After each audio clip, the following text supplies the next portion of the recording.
Tita El, what to do sa sitwasyong ito? Ako po si Jolene.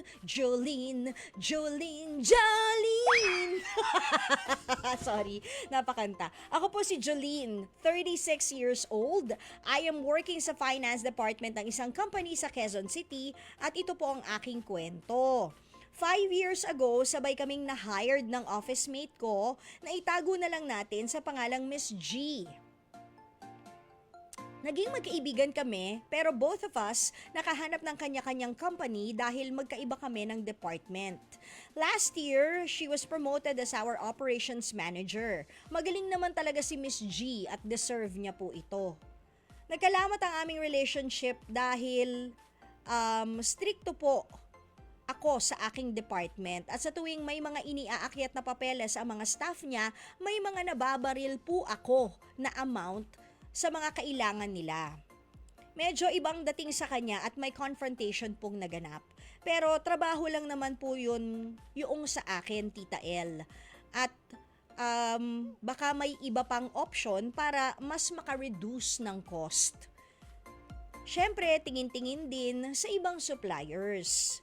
Dahil ilang beses na nangyari, nakarating sa boss namin at kinausap ako. Huminga siya ng malalim at sinabing, Jolene, okay lang ba kung i-assign kita sa Cebu? Alangan namang sabihin ko na hindi.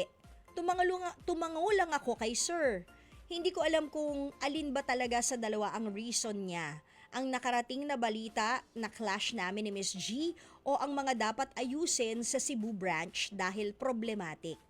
Pumayag naman ang husband ko kahit indefinite ang balik ko pero feeling ko po matatagalan. Maybe 1 taon. Naiiyak lang talaga ako dahil 2 years old pa lang po ang anak ko kaya naisip ko rin na mag-resign at apply sa iba.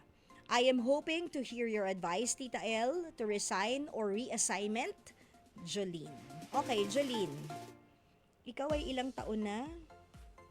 Sa company, 5 years ka na sa kumpanya. Would you waste that 5 years? Sayang yun yung security of tenure. I assume that you are a regular employee plus the benefits at I'm sure kada taon tumataas ang sweldo mo.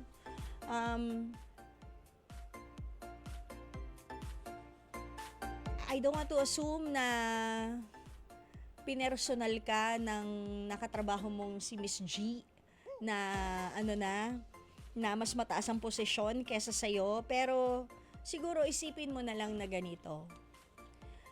Baka yun ay lubos na pagtitiwala sa iyo ng kumpanya, kaya ka nire-reassign sa Cebu. Maybe secondary lang yon na para hindi kayo masyadong magkaroon ng friction nitong si Miss G, no? Kung 2 years old pa lang yung anak mo, and ano ba yung conditions when you are in Cebu? Ikaw ba ay bibigyan nila ng isang place na matutuluyan? Kasi 'di ba usually gano'n naman 'yon when you are reassigned to a province or sila nag-shoulder nung bahay nung matutuluyan mo. What if you said, 'di ba, na pumayag yung husband mo and yung anak mo is just 2 years old, and I know the feeling that you'll be missing your kid, 'di ba?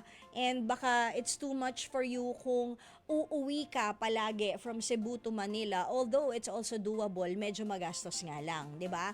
Pero what if kung kasama sa options, maybe since position mo? Operations manager si Miss G, ikaw naman ay ka? Sa finance department, tama ba? Okay. So kung meron naman sa options, Jolene, na i-shoulder nila yung bahay mo, di pa minsan-minsan, isama mo yung bagets mo para hindi mo siya namimiss. 1 week, hindi ba? Tapos, ibalik mo, or 1 month, di ba?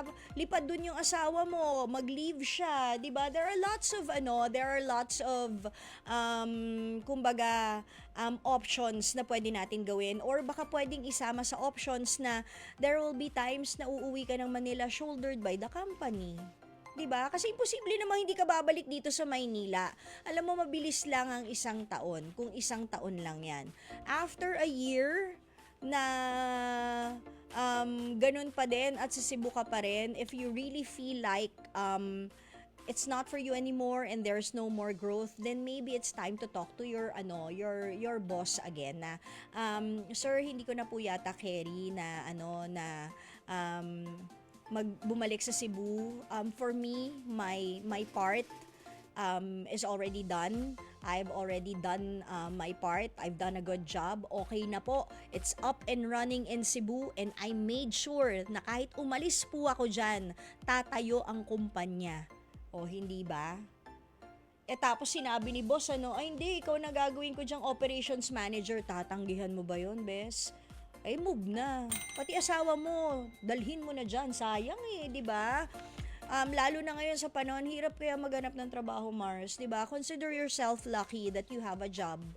Kasi yung iba, hirap na hirap pa rin maghanap ng trabaho hanggang ngayon.